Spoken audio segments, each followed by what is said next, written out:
Mich faszinieren Häuser mit Geschichten, mit Mysterien. Und das ist eigentlich auch so meine Basis für mein künstlerisches Schaffen.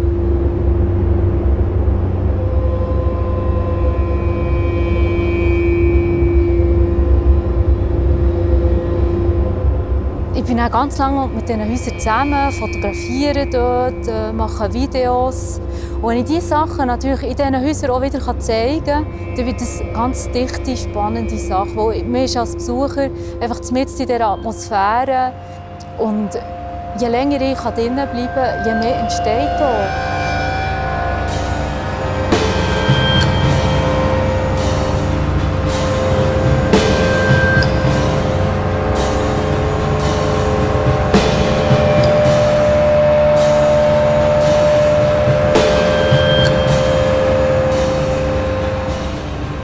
Ja, mein letztes Projekt in Zürich war eigentlich fertig. Da bin ich halt mit meinen 10 Lastwagen Material auf der Straße gestanden. Ich wusste nicht gewusst, wie weiter und habe mal Alec Fografery das Telefon gegeben. Und er hat mich dann hier auf den Brückenkopf gestossen.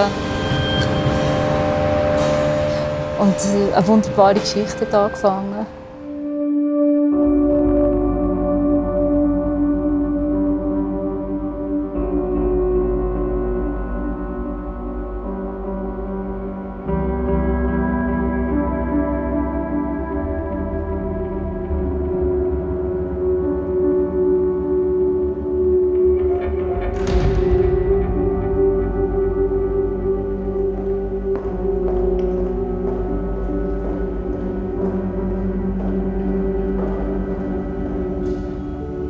Ja, und dann ist man durch die Glastür gekommen und da hat wirklich mein Reich angefangen.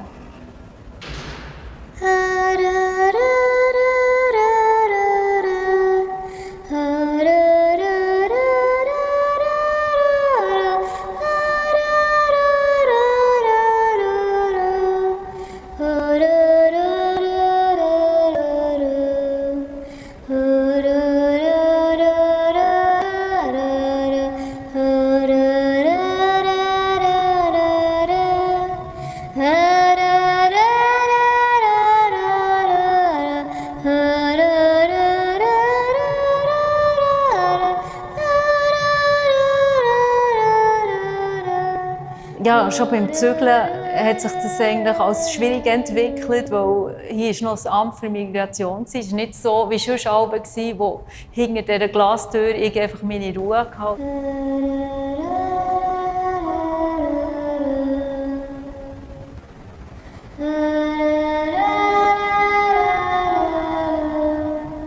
Ich habe ein Apéro gemacht, denen erklären, wer ich bin und was ich hier mache. Ich habe die 200 Personen eingeladen und eine Person ist gekommen. Es war wirklich wahnsinnig. Aber wir hatten zusammen einen super Abend.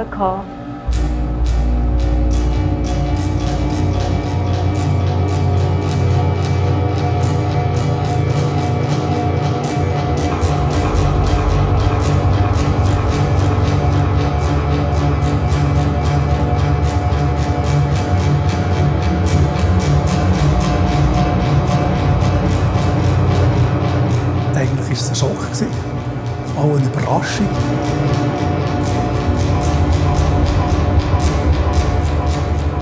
Wir haben nie so recht verstanden, was geht da ab. Es ist so der Anfang von dieser Brücke, stadtauswärts, aber geht gegen ab, geht gegen rauf.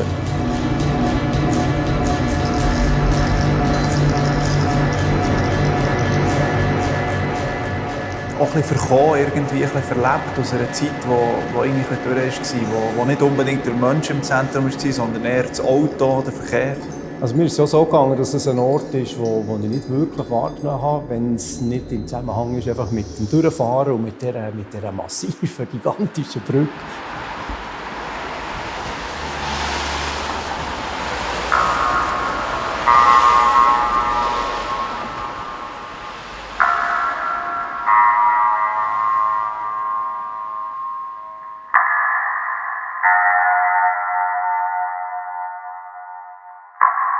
Ja, die Architekten sind natürlich fasziniert von dieser 60er-Jahre-Welt, weil die in hohem Maß noch geklotzt und nicht gekleckert, oder? Da hat man noch Visionen von Autobahn hier und hier Zentrum. Wahrscheinlich in einer Bewilligungsphase, wie man heute keine Garage herbringt. Oder? Das ist eine Idee, 3 Zeichnungen und eine Bewilligung. Und ein Jahr später ist der Kran schon da. Da ist der Bauherr oder der Stappi haben zusammen ein Bier genommen. Und dann war das eigentlich Brittl.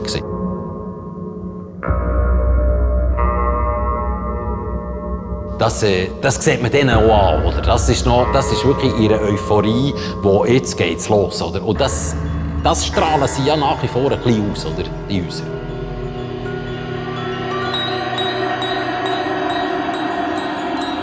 Ich glaube, bei diesem Gebäude ist etwas dran, das einen fasziniert, das man längere Zeit als das nicht mehr gekannt hat. Ich glaube, 60er, 70er Jahre Gebäude sind heute en vogue. Das ist genau die Gebäudekategorie, die wir dran nehmen als Architekten. Als Architekt, das ist eine Inkarnation von der Modernität.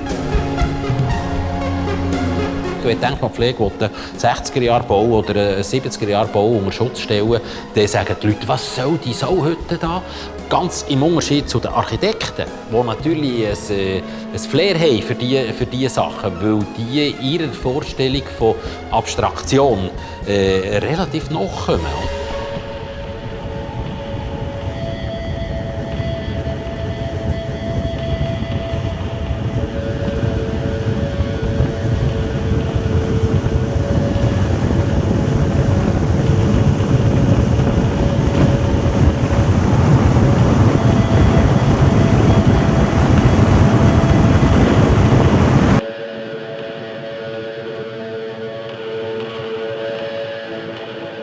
Die 60er Jahre sind dann eben auch Vorbereitung gewesen von der autogerechten Stadt.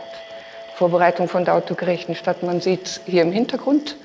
Die Idee war, dass man gesagt hat, man muss den Verkehr möglichst nahe ans Zentrum bringen, damit das Zentrum von diesem Verkehr auch profitiert. Weil man sich vorgestellt hat, wir brauchen die Stadtzentren sowieso nur noch als Arbeitsplatz und für den Konsum. Man kommt daher, für das man parkieren kann, das machen, was man will, abfahren und dann ist man wieder weg. Oder? Und die autogerechte Stadt hat dann in starkem Ausmaß eben auch dazu beigetragen, dass der Motorisierungsgrad der Bevölkerung gestiegen ist, politisch gewollt gestiegen ist und dass die Leute rausgezogen sind aus den Städten.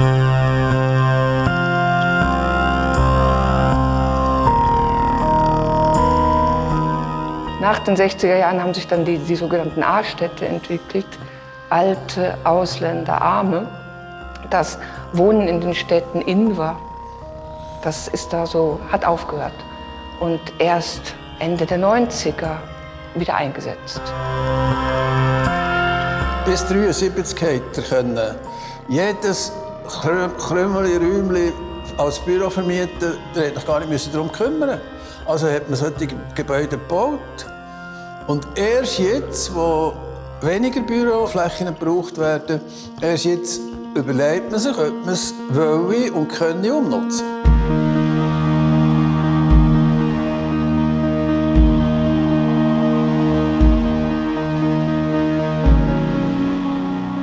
Die Umwidmung von Büro in Wohnen ist zentral, dass wir das Leben herbringen, dass wir Bewohner herbringen, dass wir eine Gemeinschaft herbringen und dass wir auch eine Öffentlichkeit herbringen.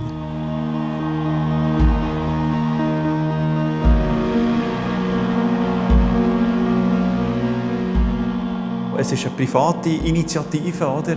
Aber wir haben dort wie eine Chance gesehen, zusammen mit der Bauherrschaft eben quasi selber einfach mitzumachen an dieser Entwicklung, auch wenn es nur 50 oder 55 Wohnungen sind, aber gleich einen Beitrag zu leisten. Und die Arbeit mit der Bauherrschaft in dieser ersten strategischen Planungsphase, das war eigentlich die grösste Herausforderung. Dass wir es geschafft haben, so weit zu bringen, dass sie den Mut haben aufgebracht haben, das Wagnis so weit zu gehen. Weil es wäre viel einfacher gewesen, einfach das Bürogebäude normal zu sanieren. Die Hürde heute ist gross, in dieser halt doch ein bisschen lärmigen Stadt Wohnraum zu schaffen. Und wir haben Normen und Vorschriften, die zum Schutz der Leute gemacht sind. Aber das macht es schwierig, dass man an solchen stark befahrenen Orten überhaupt noch wohnen kann. Aber wir wollen ja in der Stadt wohnen. Also das ist das Spannungsfeld, wo wir da drinnen sind.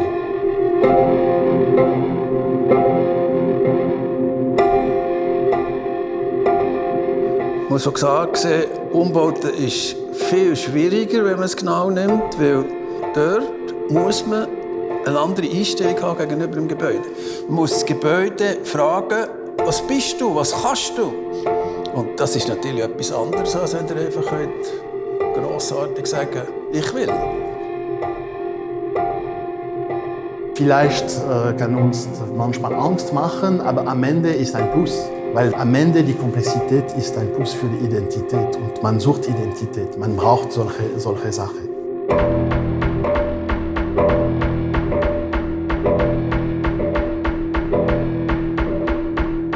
Ich wollte ja das Gebäude so und ich war so glücklich, als ich den Schlüssel bekommen. Aber dann ist einfach eine wahnsinnige Lebenszeit gekommen. Die Räume die haben mich einfach nicht wollen. Und dann habe ich fast ein Jahr lang rumgeknurrt, keinen Faden gefunden und ich war total unter Druck. Und plötzlich habe ich gemerkt, hey, ich muss die Räume verändern. Mit dem ist eine ganze Veränderung eigentlich in meinem bisherigen Arbeiten passiert, wo normalerweise habe ich meine Kunst den Räumen angepasst. Und jetzt, in diesem Fall, habe ich die Räume meiner Kunst angepasst. Und das ist genau einfach das Umgekehrte passiert.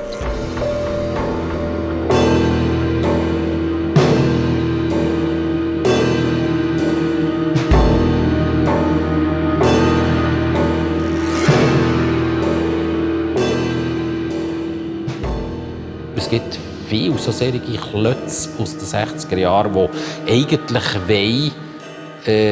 eine neutrale Architektur bieten, wo man dann alles rein tun kann, von Büro über Wohnung. Das ist eigentlich angedenkt.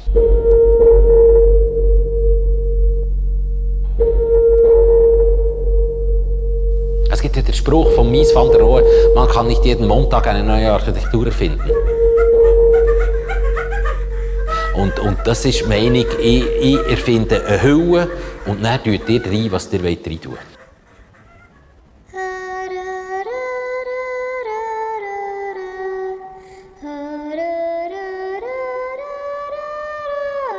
Und zwischen dieser Effizienz von damals, aber nicht die Effizienz, die wir jetzt suchen, ist da etwas, die kommt, die ist unsere Rolle als Architekt jetzt, damit zu machen, etwas neu zu machen.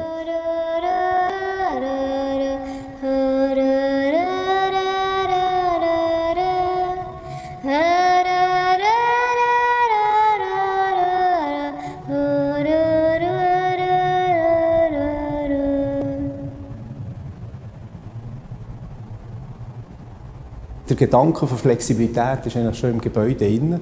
Von dem her eignet es sich natürlich recht gut für eine Umnutzung, vielleicht auch eben für eine andere Nutzungsart. Und dass man natürlich mit der Unwittung nachher eigentlich das nahe Umfeld eben mit beeinflusst. Und das ist, glaube ich, etwas, das für andere Städte auch stehen kann. Ja, und hier auf diesem Platz, da ist wirklich Post ab. Schlägereien, Alkoholleichen, Velos, die von der Brücke geschmissen wurden, platte Tauben, Hunde, Scheissdreck und Köder noch und noch. Es war grauenhaft. Und gleich habe ich es geliebt. Ja, ich habe mitbekommen, was da ab ist. Das Botschaftsauto zum Beispiel, das da gestanden ist. Und niemand hat so recht gewusst, warum. Manchmal stundenlang, bis wir das so zusammengeriemt haben. Ja, der hat den ins Puff gebracht und holt ihn dann wieder ab. Allein die Brücke ist ein potenzieller Angstraum. Und wenn hier Leute leben, dann ist soziale Kontrolle da. Dann kann ich auch, wenn es noch so gut isoliert ist, davon ausgehen, vielleicht schaut jemand aus dem Fenster und bekommt irgendetwas mit.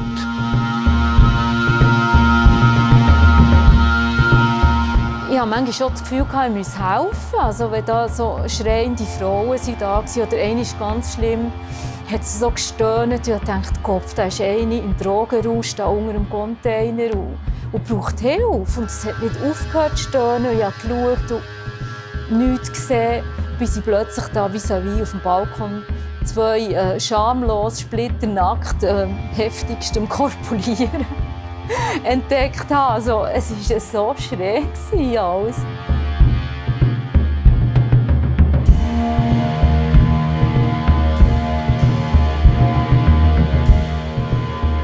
Ich glaube, jetzt ist es einfach die Aufwertung von diesem Ort. Oder? Für die Leute, die hier rundherum wohnen, und zwar auf 2 Stadtebenen. Wir haben die Stadtebene Montbijou, wir haben die Stadtebene Sandrhein.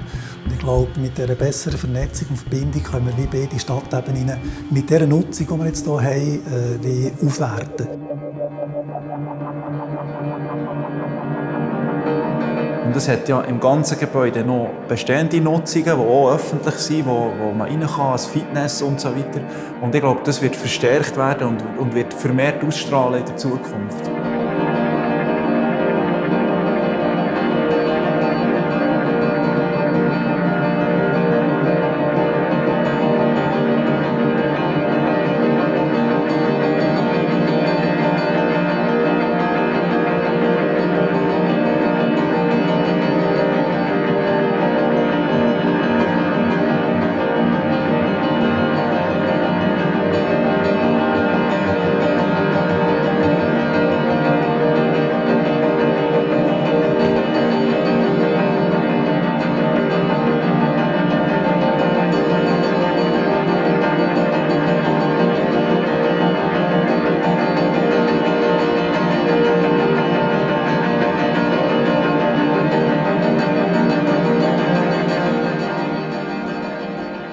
Hat eine gewisse Bedeutung, um zu zeigen, an diesem Ort in Bern hat man nicht nur über Entwicklung geredet, sondern es hat auch jemand was gemacht. Und dieser jemand war dann jemand Privates, also es war nicht die Stadt, die was gemacht hat, sondern irgendjemand kleiner Eigentümer, der an die Qualitäten von dem Standort glaubt. Und darum, glaube ich, hat er eine gewisse Relevanz für diese Ecke in Bern. Und es ist ein Motor für die zukünftigen Entwicklungen, die ja hier geplant sind, unten in der Schwemmebene mit den 50.000 bis 6.000 Quadratmeter Wohnfläche.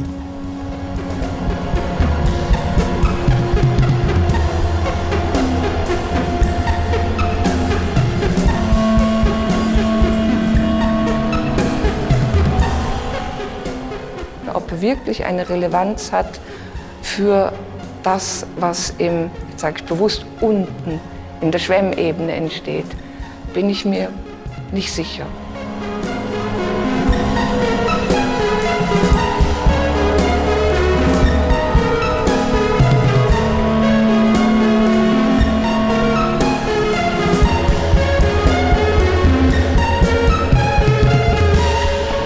Also Pläne sind ja grosse vorhanden, was da unten passieren soll. Und Pläne sind ja immer noch steuermässig gesteuert, dass man gute Steuerzahler, woher die auch immer kommen. Also wenn da gute Steuerzahler, dann ist dann vielleicht plötzlich die Miete von diesem Lokal zu hoch für einen Kegelbahnbetreiber oder so irgendetwas, oder eine Tanzschule oder solche Sachen. Das wird alles zusammen durcheinander bringen, und solche Durcheinanderwühlungen gehen nicht reibungsfrei. Das kann nicht einfach planen und dann passiert das, so alle lächeln, oder?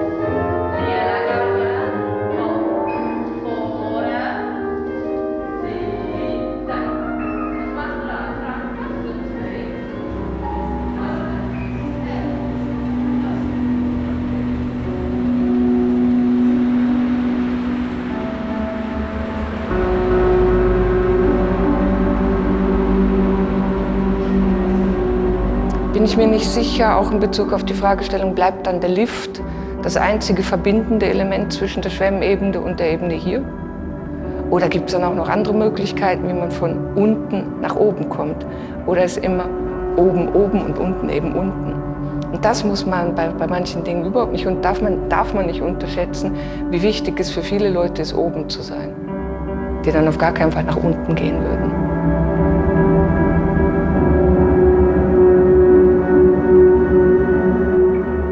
Ja, das Leben unter der Brücke ist wirklich laut und dreckig. Und man kann sich nicht vorstellen, wie viel Dreck da zusammenkommt. Im Sommer hast du ein paar Stunden die Fenster offen und dann kannst du wieder anfangen zu putzen. Es ist schwarz.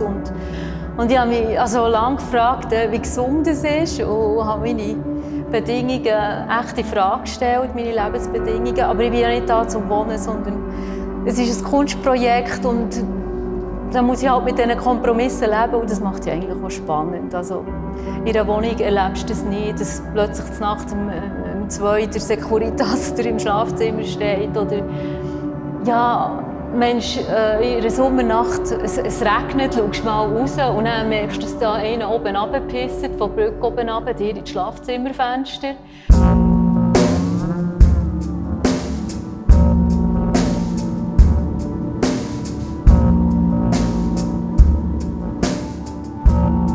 Dieses Gebäude ist sehr speziell, er hat 2 Adressen. Und ich denke, das ist auch ein Vorteil dieses Gebäudes. Die macht, dass das Gebäude nicht nur ein Objekt ist, es ist ein Stück der Stadt. Normalerweise in einer Stadt nebeneinander sich befindet, haben wir hier wie auf den Kopf gestellt und übereinander gestapelt. Und ja, das fasziniert. Das ist Teil der Stadt geworden in der Vertikalen.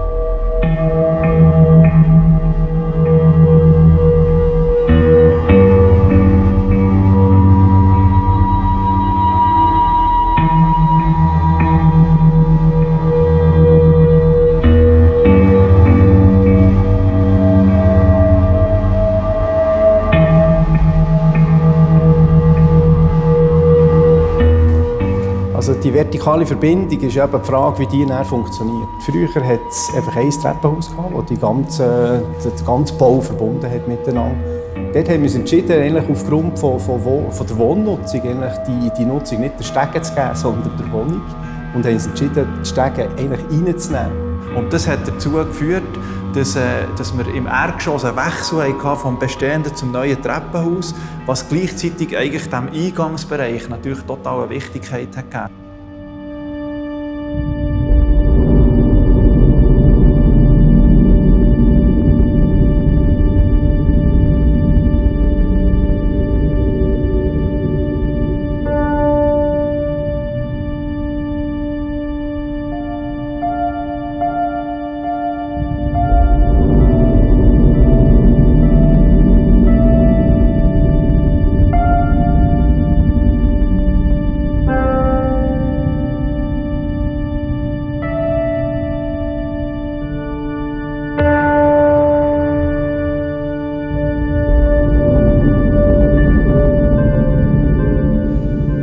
Den Bestandesbau natürlich genau analysiert und haben gesehen, dass es im Grundriss quasi ein Kreuz gibt. Das sind Bereiche rund um die Erschliessungen, wo das Achsmaß schmaler ist. Und wir haben eigentlich das Kreuz als Anlass genommen, für unterschiedliche Massnahmen im Entwurf zu integrieren. Zum Beispiel alle Zugänge, die auf das Kreuz organisiert sind, oder all die ganzen privaten Aussenräume, die Lodgen, die befinden sich konsequent eigentlich im Bereich von dem Kreuz. Und im Zentrum des Kreuz, quasi in der Vierung, gibt es einen Deckendurchbruch über die 6 Geschosse mit einem Oblicht, wo eigentlich auch wieder die Kommunikation in der Vertikalen begünstigen.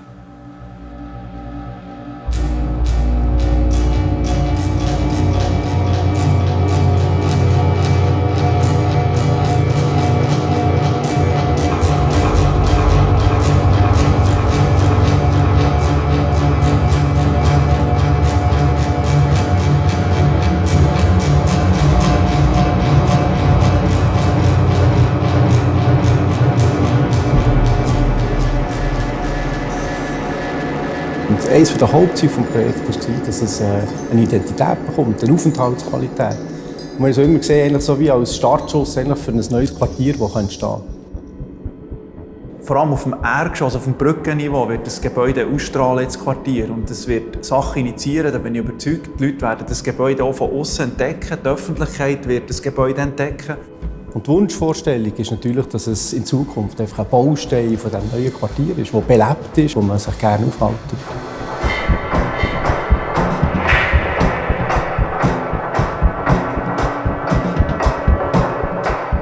Das Monbischul-Quartier ist natürlich auch für mich früher mit dem Schulweg auch immer ein Thema gewesen. Man kennt den Aldi-Lift von unten rauf. Also, das sind alles so Sachen, die für uns sehr, ja, auch sehr wichtig waren und wo wir gesagt haben, diesen Standort den wollen wir.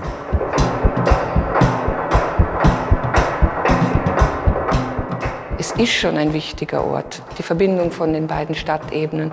Und diesen wichtigen Ort dann durch einen Café noch zu beleben, trägt noch zur Bedeutungssteigerung bei. Unsere Vision ist schon, dass wir langfristig hier etwas aufbauen können, das zu einem Zentrum wird, wo man davon redet, wo man sagt, ja, komm, wir gehen doch noch schnell zur Brücke rauf. Es wird vielleicht zu einem zentralen Punkt im Leben von Menschen hier, aber es wird kein Zentrum. Das glaube ich nicht. Weil an einem Zentrum würde man auch andere Funktionen erwarten als einfach ein Gastronomieangebot.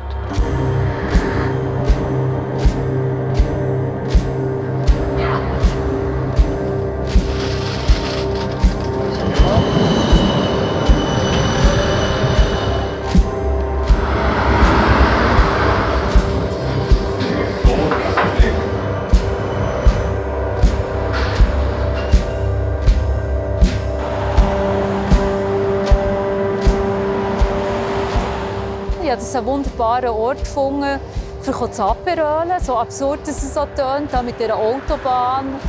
Aber es ist so urban und es ist einfach ein Unort. Und ich habe das gerne und ich habe mich dem ausgesetzt. Eine stark befahrene Straße kann natürlich einerseits ein Segen sein, andererseits ein Fluch.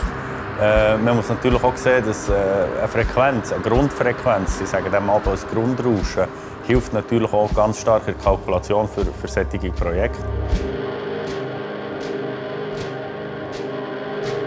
Und es gibt Bestrebungen, dass die Brücke auch temporeduziert werden soll. Also ich könnte mir die auch sehr grün zum Beispiel oder begrünt vorstellen, als fast linearen Park. Oder?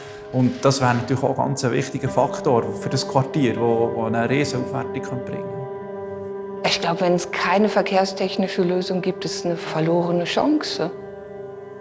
Also gerade auch wenn man dann über Brückenkopf Ost und West redet, über so diese Verbindungsfunktion dadurch. Mit 50 ist diese Verbindungsfunktion fast nicht möglich. Wenn die Brücke mit 30 befahren ist, nimmt man das auch wahr. Mit 30 kann man schon sehen, wer sitzt dort oder es sitzt niemand dort. Wenn man mit 50 fährt man einfach vorbei.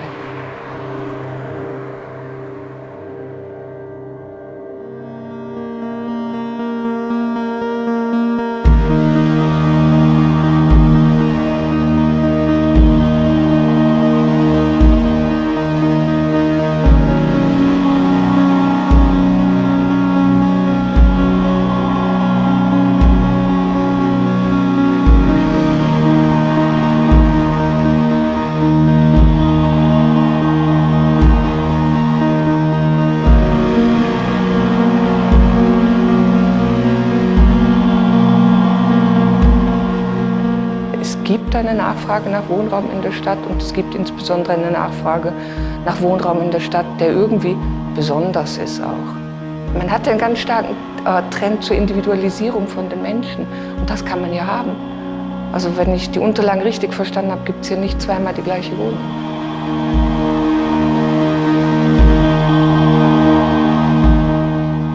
Für uns, Wohnungen in ein solches Gebäude zu machen, hat uns direkt die Idee gegeben, wir werden nicht Standardwohnung machen. 53 gleiche Wohnungen, das wäre an diesem Ort auch Orten oder der Lagequalitäten nicht gerecht worden. Wir haben aus den Lagequalitäten raus und aus dem Bestand und aus den verschiedenen Situationen einfach die unterschiedlichen Typologien entwickelt. Was für uns wichtig war, ist fast Wohnungen ohne Korridor und Wohnungen ohne Türe zu machen. Das ist die Idee, dass wir können, das Raum ist wichtiger als Typologie. Das ist die Idee, dass Raum ist ein Kontinuum. Man kann überall in der Wohnung fast spazieren und man kann so dieses Raum leben. Man kann auch Panorama und Stadt in Wohnung leben. Und das ist die Hauptidee.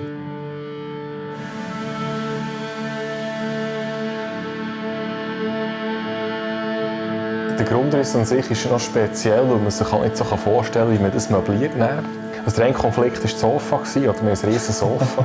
Wie tust du das in diesen Raum hinein? Oder? Schaust du jetzt da an die Wand oder genießt die Aussicht?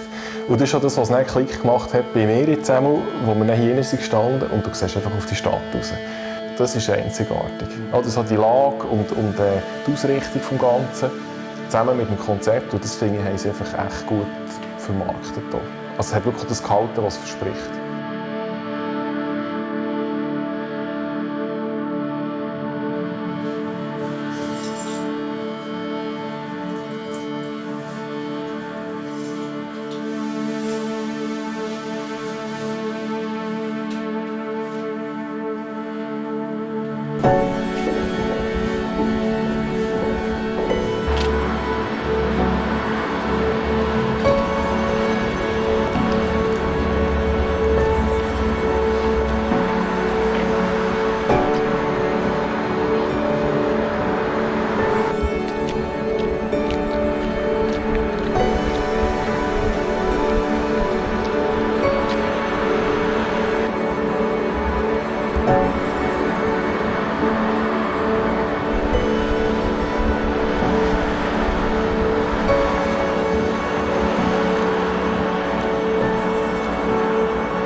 Weiter haben wir mit unterschiedlichen Höhen von Brüstungen gearbeitet, dass eher höhere Brüstungen dort vorkommen, wo man auch einen Schutz braucht und oben, wo man nachher den Ausblick hat, dass wir dort eher tiefe Brüstungen haben.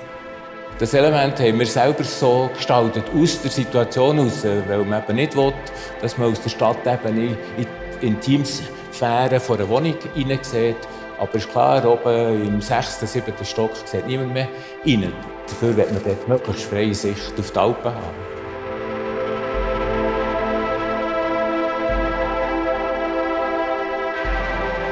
Was jetzt hier gar nicht geht, ist so das grelle Neonlicht. Oder?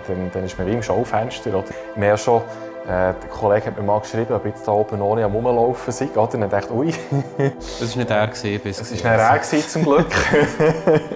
Aber es ist schon, man muss sich schon ein bisschen damit arrangieren. Und gleichzeitig hat es auch seinen Charme, weil es halt auch da wieder sehr etwas Einzigartiges ist.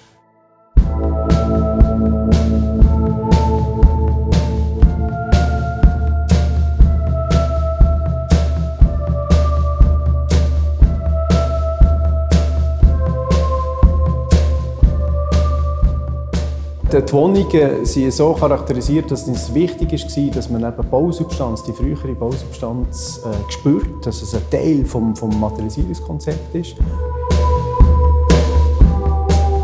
Das hat sich in den Wohnungen so manifestiert, dass die Stützen immer freigespielt sind. Also es gibt nie eine Wand, die eine Stütze integriert. Und genau das wiederum macht es speziell, dass die Wohnung so eine Stütze einfach in einem Raum innen hat, was man sonst in einem Neubau so nicht konzipieren würde.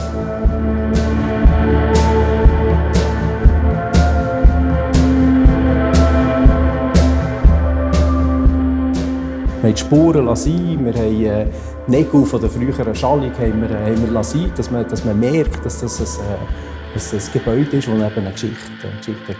Und ein Stück Geschichte von diesem früheren Bau belebt jede Wohnung.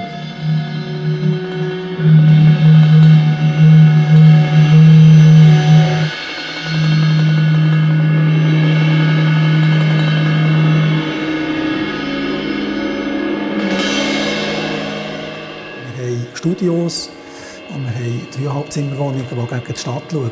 Und wir haben das entwickelt, auch in der Absicht, dass wir auch unterschiedliche Klientel hierher ziehen können. Und so haben wir eine bessere Durchmischung an Bewohnern.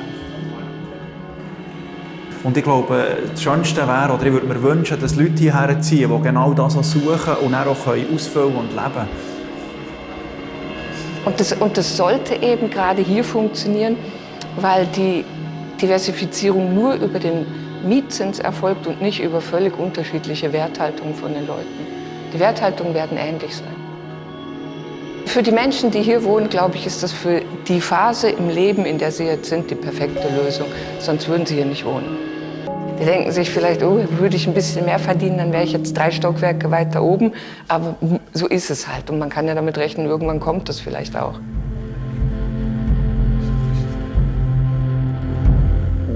Ich habe mich sofort daheim gefühlt. Und das ist echt das Magische, wenn du in so eine neue Wohnung gehst. Eben macht es dort wie Klick, oder? Ja, so genug schnell eingerichtet. Er hat Gas, muss ich sagen.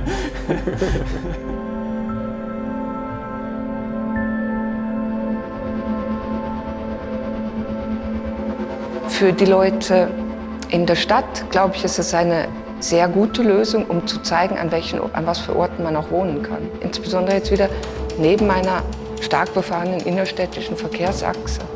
Ich glaube, man kann viel von dem Projekt lernen.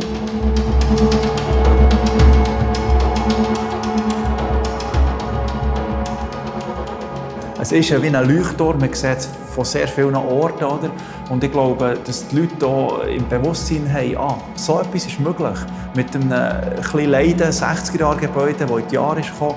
Und das ist möglich. Das können wir mit unserer Stadt machen, wenn wir wollen und vielleicht bereit sind, einen längeren Weg zu gehen und einen grösseren Aufwand zu treiben. Sind solche Projekte möglich hier in Bern? Ja, wir tun mit 53 Wohnungen, die wir hier realisieren, natürlich vielleicht einen relativ kleinen Beitrag leisten zu den rund 3000 Wohnungen, die es in Bern in Zukunft braucht. Aber wir haben ganz spezielle Qualitäten, die es nur hier gibt, am Brückenkopf. Und darum hat es eine ganz wichtige Rolle, die es spielt.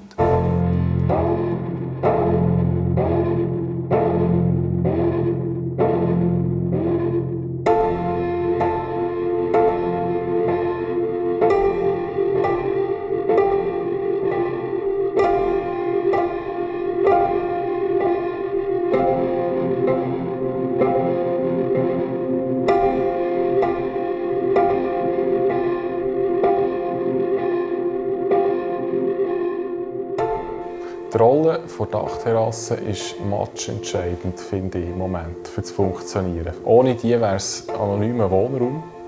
Und mit der hat es wirklich das Potenzial, dass es zu einer Community wird. Und es ist extrem faszinierend, was für unterschiedliche Biografien in diesem Haus leben, extrem gegensätzliche auch. Und in der kurzen Zeit, in der wir jetzt hier wohnen, haben wir schon extrem interessante Begegnungen dort gehabt. Wir leben es, aber es lebt manchmal schon uns, weil wir wohnen direkt drunter. Ich glaube, das kann ich stellvertretend für uns beide sagen. Das Level an Nachbarschaft und die Intensität vom Austausch, vom guten Austausch vor allem, das haben wir so noch nicht erlebt und das ist wirklich cool. Also hier leben wir miteinander, nicht nur ober, unter und nebeneinander.